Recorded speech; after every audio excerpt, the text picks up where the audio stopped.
National conference की प्रवक्ता इफ्रा जान जी हमारे साथ जुड़ गई हैं। स्वागत है आपका इफ्रा जी। अब तो कर्नाटक हाईकोर्ट ने भी कह दिया है कि हिजाब इस्लाम धर्म की एसेंशियल प्रैक्टिस नहीं है, फिर भी राइट टू चॉइस का एक हौवा बनाया जा रहा है।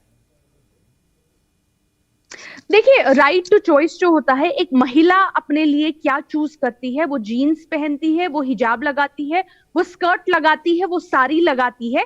हम बिलीव करते हैं कि ये हमेशा और हमेशा सिर्फ एक महिला चूज कर सकती है और डिसाइड कर सकती है। एक बीजेपी के जो कर्नाटका के एमएलए थे, वो कहते हैं कि क्योंकि महिलाएं स्कर्ट लगाती हैं इसीलिए महिलाओं के बलात्कार हो जाते हैं। हम वैसी स्टेटमेंट्स में बिलीव नहीं करते हैं, इस तरह की अंडरस्टैंडिंग में।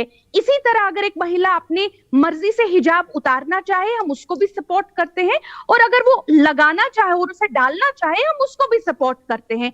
इसीलिए ये एक राइट टू चॉइस है, और इसीलिए आज कर्नाटका हाईकोर्ट का जो जजमेंट आया है, वो मुझे with all due respect to the court, हम उससे डिसएग्री करते हैं, क्योंकि कोर्ट को जो है पर्सनल लिबर्टी महिलाओं की अपहोल्ड करनी है। नहीं, पर्सनल लिबर्टी की आप बात करें इफ्रा जी, तो संस्थान की एजुकेशन इंस्टीट्यूशन की भी अपनी लिबर्टी है।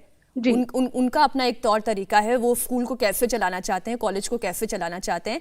वो स्कूल और कॉलेज के अंदर तक आने तक हिजाब पर प्रतिबंध की बात नहीं करते हैं, लेकिन जब क्लासरूम में लड़की बैठी हुई है तब वो हिजाब क्यों पहनेगी?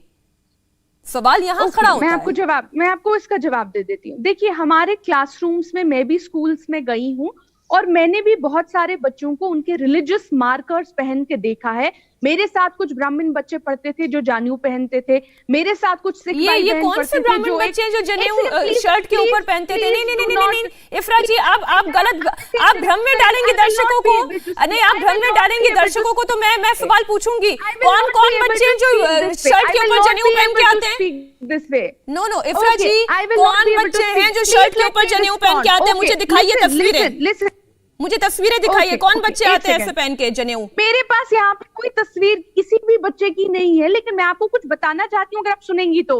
मेरे साथ बच्चे पढ़ते थे जो एक सिख बच्चे पढ़ते थे जो एक पगड़ी लगाते थे, मेरे साथ बच्चे पढ़ते थे जो एक बिंदी लगाते थे, और जब वो बच्चे पूजा करके आते थे तो पूजा करके आने के बाद तिलक लगाते थे। ये एक नॉर्मल प्रैक्टिस था मेरे स्कूल में। एटलीस्ट कभी इस बात पे लड़ाई नहीं हुई, कभी इस बात पे विवाद खड़ा नहीं हुआ, कभी किसी ने किसी बच्चे को सुप्रीम कोर्ट नहीं लिया कि क्या तुम्हारा तिलक लगाना एसेंशियल प्रैक्टिस है या नहीं है, क्या ये हमारे यूनिफॉर्म में आता है या नहीं है, क्योंकि डाइवर्सिटी को रिस्पेक्ट हर जगह किया जाता था।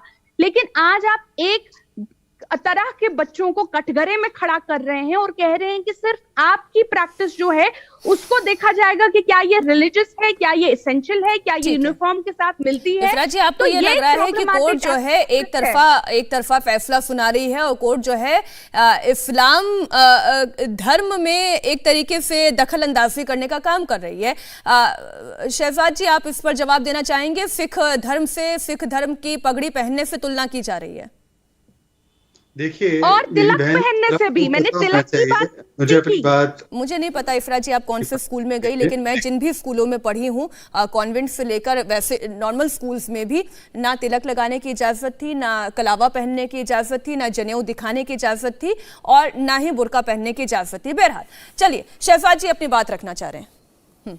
देखिए, शर्ट और कोट पर हिजाब पहनने का काम तो केवल एक ही व्यक्ति करता है। उनके साथ वो शायद स्कूल गई हो तो वो एक अलग विषय है, परंतु मुझे लगता है, देखिए, सिखों की पगड़ी जहां तक बात है, सिखों के 5 के है, वो उनके धर्म का एसेंशियल हिस्सा है।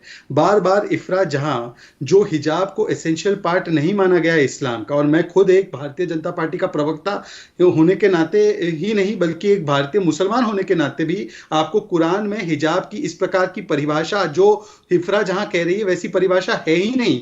हिजाब का जो जिक्र है कुरान में, वो गोपनीयता, आंखों की शर्म, मर्यादा, रिस्पेक्ट, इन प्रकार से है, तो उसको एसेंशियल हिस्सा नहीं माना गया है। मैं सवाल पूछना चाहता हूं इफ्रा से, अगर हिजाब उनके हिसाब से कुरान में कंपलसरी है तो चॉइस का मामला बचा कहां पर? और दूसरी बात, अगर ये चॉइस की ही बात है तो जब इफ्रा जा, एक सेकंड इफ्रा जा, मेरा सवाल इफ्रा जा, अगर चॉइस की आप इतनी तरफदारी कर रही हैं, चॉइस और विकल्प की बात कर रही है, तो जब सुप्रीम कोर्ट कोर्ट ने शाह बानू को चॉइस दिया कि मेंटेनेंस के लिए उसके पास एक अधिकार हो, तो उस चॉइस का विरोध क्यों किया आपने?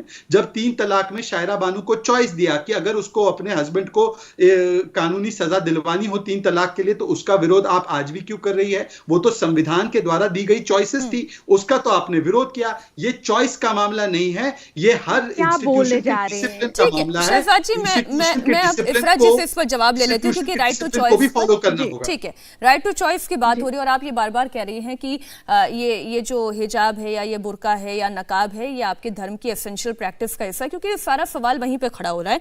मैं कुरान की, क्योंकि पीछे बीते कई दिनों से लगातार इस पर रिसर्च कर रही हूँ जानकारों से, जिसमें मौलाना और मुफ्ती भी शामिल है, उनसे तक मैं चर्चा कर रही हूँ, और जो वर्स मैं आपके सामने रीड करने जा रही हूँ वो मेरे ख्याल आप जानती होंगी। अंग्रेजी में मैं तर्जुमा पढ़ रही हूँ।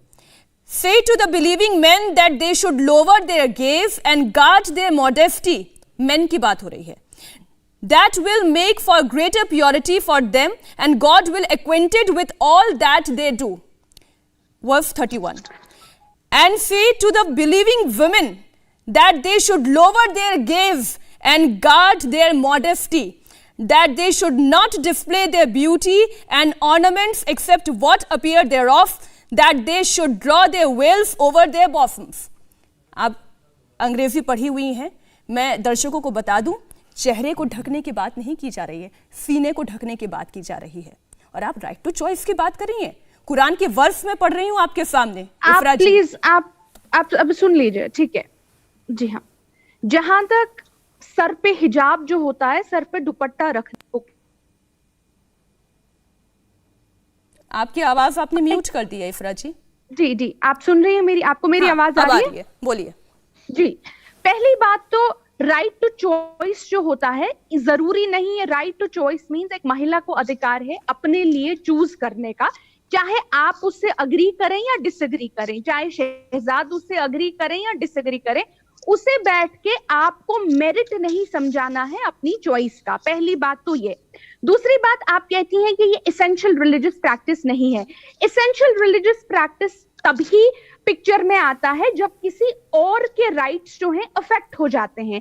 हमें समझ नहीं आता कि अगर नहीं किसी और के राइट अफेक्ट होने की बात ही नहीं है। मैं केवल इफरा जी, देखिए आपको मुझे समझाना पड़ेगा ना। अगर आप ये कह रही हैं कि ये इम्पोर्टेंट है तो आपको मुझे समझाना पड़ेगा, आपको इस देश को कन्विंस करना पड़ेगा। मैं कॉन्स्टेंटली ऐसे डिबेट नहीं करता हूं। इफरा जी देखिए, मैं आपसे बात कर रही हूँ, यहाँ पे हम लड़ाई करने नहीं बैठे हैं, लेकिन आपको हमें समझाना पड़ेगा ना। आप जिसकी पैरवी कर रही हैं, क्या वो जरूरी है? I cannot really speak like this. Ifra ji, but you will have to speak. आपको समझाना होगा अपना पक्ष। अगर आप ये कह रही हैं कि हिजाब जरूरी है, तो कहाँ लिखा है हिजाब जरूरी है? आपको ये बताना पड़ेगा, समझाना पड़ेगा इफरा जी। मैंने कहा हिजाब चॉइस है एक महिला का। चॉइस मतलब एक महिला चूज करेगी, उसको अधिकार होना चाहिए अपनी बॉडी पे क्या पहनेगी वो डिसाइड करेगी। वो हिजाब पहनेगी नहीं पहनेगी, उसको उतारेगी, कुछ भी करेगी, ये उसका चॉइस है। उसको आप कटघरे में खड़ा नहीं कर सकती और कटघरे में खड़ा करके बोलेंगे कि बताओ सर पे दुपट्टा क्यों रखा, बताओ आज जीन्स क्यों पहनी, बताओ आज साड़ी क्यों पहनी, बताओ आज ये क्यों पहना। आप नहीं डिसाइड करेंगे और ना तो उसे सवाल पूछेंगी। जहां तक बार बार बात हो रही है शाहरा बानो की, शाहरा बानो पिटिशनर थी, वो चाहती थी अपने लिए इंसाफ और कोर्ट ने उसे इंसाफ दिया। आज जब ये महिलाएं अपने लिए इंसाफ चाहती हैं, तो आज तो आपने इंसाफ नहीं दिया। और शहजाद पूनावाला बीजेपी की तरफ से बात करते हैं, ये क्यों नहीं बोलते हैं जब साबरीमाला का वर्डिक्ट आया, जिस दिन साबरीमाला की महिलाओं को मंदिर के अंदर जाने दिया, तब तो बीजेपी ही थी और इन्हीं के सारे मिनिस्टर्स थे जब सामने आके जिन्होंने कहा कि कोर्ट को कोई राइट नहीं है एसेंशियल रिलीजियस डिसाइड करने का। क्या आप लोगों ने ये नहीं कहा? इफरा जी बहुत मैं इसलिए जानना चाह रही थी कि जिस चॉइस की आप पैरवी कर रही हैं, किसी ने स्कूल के प्रीमाइसेस के बाहर उस चॉइस के ऊपर सवाल नहीं खड़ा किया है। सवाल तब खड़ा हुआ कि जब आप किसी भी एजुकेशनल इंस्टीट्यूशन की चॉइस का हनन करती हैं, तब सवाल खड़ा होता है। शहजाद जी बहुत छोटी सी टिप्पणी, फिर मुझे प्रोग्राम एंड करना है। शहजाद जी जी देखिए, उन्होंने तुलना सबरीमला की जो एक धार्मिक स्थान है शैक्षणिक संस्थान के साथ। शैक्षणिक संस्थान हो, आर्मी हो, पुलिस हो, क्या कल अगर मेरी बहन इफ्रा जहां आप ये कह रहे हैं कि कोई हमारी मुस्लिम बहन यूनिफॉर्म आर्मी में जाएगी तो आर्मी में जिद करेगी कि मैं हिजाब पहनकर ही आर्मी में सर्व करूंगी? क्या ये लॉजिकल बात है? तो देखिए, ये सवाल और चॉइस का अगर आप कह रही हैं तो चॉइस है, तो फिर आप ये क्यों कह रहे थे कि अगर हम हमारी बहनें हिजाब पहनकर क्लासरूम में नहीं जाएंगी तो इस्लाम खतरे में आ जाएगा? अगर ये चॉइस की ही बात है, किसी ने नहीं कहा। नहीं, वो एक बहुत खूब शेर है ना, किसी ने नहीं कहा, मैंने तो कभी नहीं रास्ते में भी यही चल स्टूपिड।